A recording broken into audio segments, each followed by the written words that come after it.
আজকে জাতীয় সেনা শহীদ দিবসে আমরা গভীর শ্রদ্ধার সাথে স্মরণ করছি 2009 সালে পিলখানা হত্যাকাণ্ডে কথিত বিডিআর বিদ্রোহে আমাদের যে দেশপ্রেমিক সেনা অফিসার যারা শহীদ হয়েছেন, হত্যাকাণ্ডের শিকার হয়েছেন, আমরা তাদেরকে শ্রদ্ধার সাথে স্মরণ করছি। আজকে বাংলাদেশের ইতিহাসে একটি মর্মান্তিক দিন।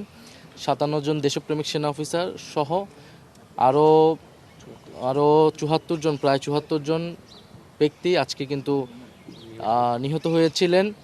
এবং 2008 সালের যেই পরিকল্পিত ষড়যন্ত্রমূলক ইলেকশন, সেই ইলেকশনের মাধ্যমে আওয়ামী লীগ প্রথমে এসেই প্রথম টার্গেট করেছিল বাংলাদেশ সেনাবাহিনীকে, এই প্রতিষ্ঠানটিকে। কারণ বাংলাদেশের গণতন্ত্র, বাংলাদেশের স্বাধীনতা, সার্বভৌমত্বে রক্ষায় সবচেয়ে বেশি অগ্রণী ভূমিকা রাখতে পারত এই সেনাবাহিনী। ফলে সেনাবাহিনীকে দুর্বল করা এবং যে একটা মাস্টার প্ল্যান নিয়ে 2008 সালে আওয়ামী লীগ ক্ষমতা এসেছিল, ফ্যাসিবাদ কায়েম করেছিল, সেই পরিকল্পনার অংশ হিসেবে শুরুতেই সেনাবাহিনীর বিরুদ্ধে এই নীল নকশা ষড়যন্ত্র চালানো হয় এবং যার সাথে জড়িত ছিল পার্শ্ববর্তী দেশ ভারত এবং বাংলাদেশ আওয়ামী লীগ, ফ্যাসিস্ট আওয়ামী লীগ, তারা এই পরিকল্পনার সাথে সরাসরি অংশ ছিল।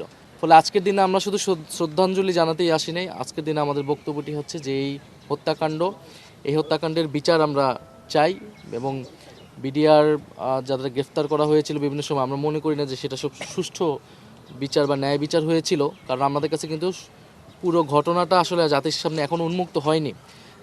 ইন্টারিম গভর্নমেন্টের সময়ে তদন্ত কমিশন করা হয়েছে। আমরা চাই সেই তদন্ত কমিশন পুরোটা উন্মুক্ত হবে জাতির সামনে এবং সেই অনুযায়ী তার যে সুপারিশ থাকবে তদন্ত কমিটি, সেই সুপারিশগুলো বাস্তবায়িত হবে এবং জাতি ন্যায় বিচার হবে। সকলেই ন্যায় বিচার হবে। যারা ভিকটিম তারা ন্যায় বিচার পাবে, যারা দোষী প্রকৃত অর্থে তাদেরকে যাতে বিচারের আওতায় আনা হয়। আজকের দিনে আমাদের এটাই আমাদের চাওয়া, এই নতুন সরকার তারা যাতে ইন্টারিম গভর্নমেন্টের সেই যে তদন্ত কমিশন, সেই তদন্ত কমিশনের রিপোর্ট অনুযায়ী কাজ করে।